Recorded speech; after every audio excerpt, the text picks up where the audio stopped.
Hey y'all, welcome. Today we're going to talk about failures that can happen in a garden. And I want to let you know and reassure you. Most gardens do not fail because you're a bad gardener. It's not that you just cannot plant plants, that you can't grow plants, you're not capable, or anything like that. The truth is, a lot of crops fail even before you put it in the soil. And there's one reason for that. It's simply that it was planted at the wrong time. I'll also share with you the secret calendar that every beginner gardener needs to know to be successful in their garden. It's the same one that I've been using, and I know it'll help you too. In this video, I'm going to show you exactly when to plant the correct plant at the right time in your area, even if you live in a hot climate like mine. Example is the red noodle bean. At the time, I planted it at the same time as I planted my bush beans, thinking, oh, it's the same crop, it's likely to be fine. However, the red noodle bean is a warm climate, heat loving crop, which performs very, very differently than the bush beans did. So I planted it early. The weather was pretty unsettled. We had cold rain. We even had hail on this poor thing, and it really struggled. It was yellow. It had weird wilted spots on it. I tried some different methods to get it to come back when I realized it was just not bouncing back like I thought come May. So I sprayed it with a foliar spray, got it to like revive and actually produce that season. But did we have to go through all of that? All I needed to do really was wait. And that was a big, valuable lesson for me, who has been gardening for years, to learn. And so this is why timing and your planting calendar matters more than almost anything else. Now, later in June, I planted the same variety again, only in a different bed. It had similar soil type though. Same person planting it, still me. And look at the green, vigorous, happy bean growing in this spot, sharing space, all happy with the squash. So again, we're looking at the same seed packet, same type of soil. The only difference was that I planted one in June, right? This green, beautiful growth happened in June, as opposed to the earlier planting, which was in March, way too early in cold soil. So with some crops, the big difference will be the temperature of the soil that you're planting in. Just as it was with my beans, it's also the same with tomatoes. We find that plants don't just respond to the temperature in the air, but also to temperature in the soil. The driving force in all of this is the soil, not necessarily the temperature. The temperature, of course, warms up the soil. So, really, the driving factor is soil temperature. I'll give you an example of a tomato.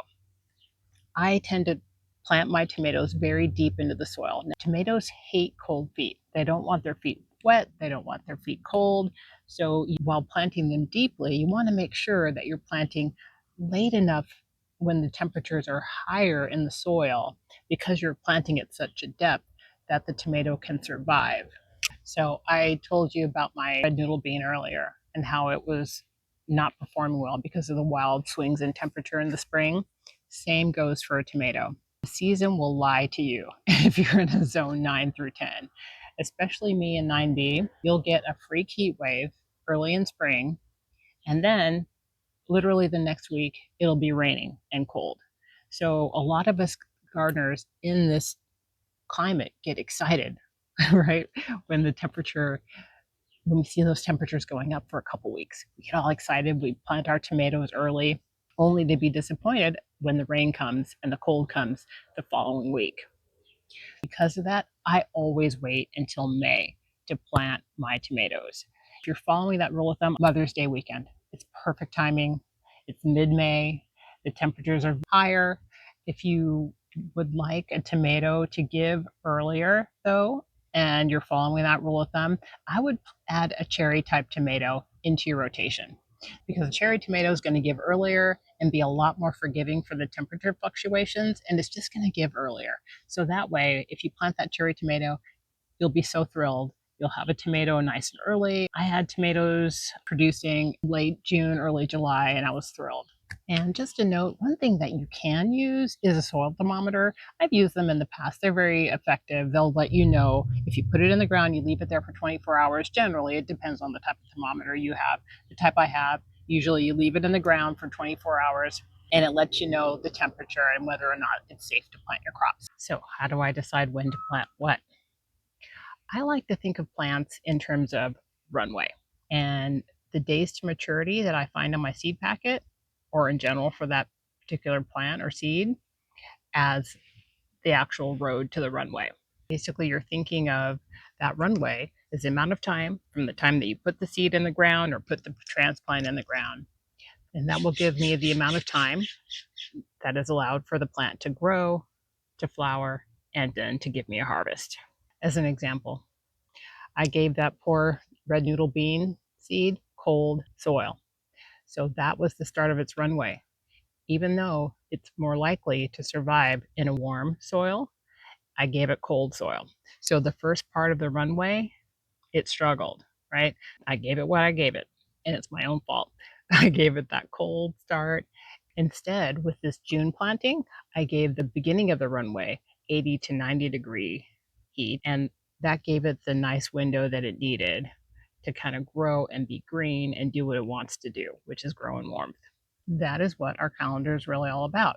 Finding the window, finding the runway, and that path to success for each plant. So I'd like to introduce you to a couple tools that I use frequently in my garden that help me figure out timing. And one is a very basic day counter. It will help me either start with my start date to project out. So based on the crop, I plug in the days to maturity and then I estimate, oh, okay, if I started on this day, it would be finishing about this day, or I work it in reverse. For example, if I'm doing a tomato and say I want to have 4th of July tomato, a cherry tomato by 4th of July. So I start with the 4th of July and then I subtract the 90 days. That will tell me about when I would need to transplant that tomato. So that's one tool I use a lot. The second tool is a calendar. I will just write it out on a physical calendar or something that's already printed. It doesn't have to be anything fancy like this digital one. I'm using this essentially to show you guys how this works. So here I'm showing where I experimented. One, for example, the first planting date of that red noodle bean. So I put that date in there and it kind of helps me understand, oh, I really planted that very close to my frost date, right? When I look at a calendar, I realize how really wacky that idea was, right?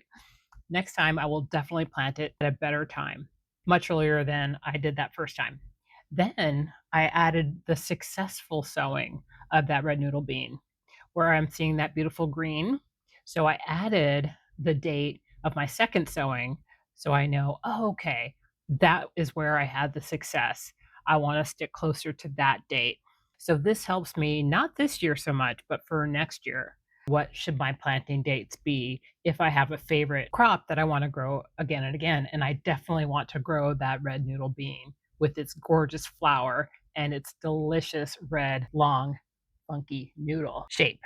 It actually would not be difficult for you to create a calendar like this for yourself. Essentially, you want to start with the first frost date and the last frost date on the calendar. Just mark it right on the calendar, first frost date and last frost date. If you need help finding your frost date in your area, you can do a search. Search on the internet your first frost date, your city and state, and then your last frost date, city and state.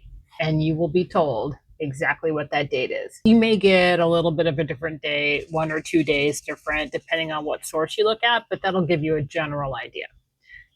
You will need this date to really determine when you're going to start seeds, when you're going to plant in ground. It's really super important. Then you're going to pick 3 to 5 crops that you really, really care about and want to succeed in your zone.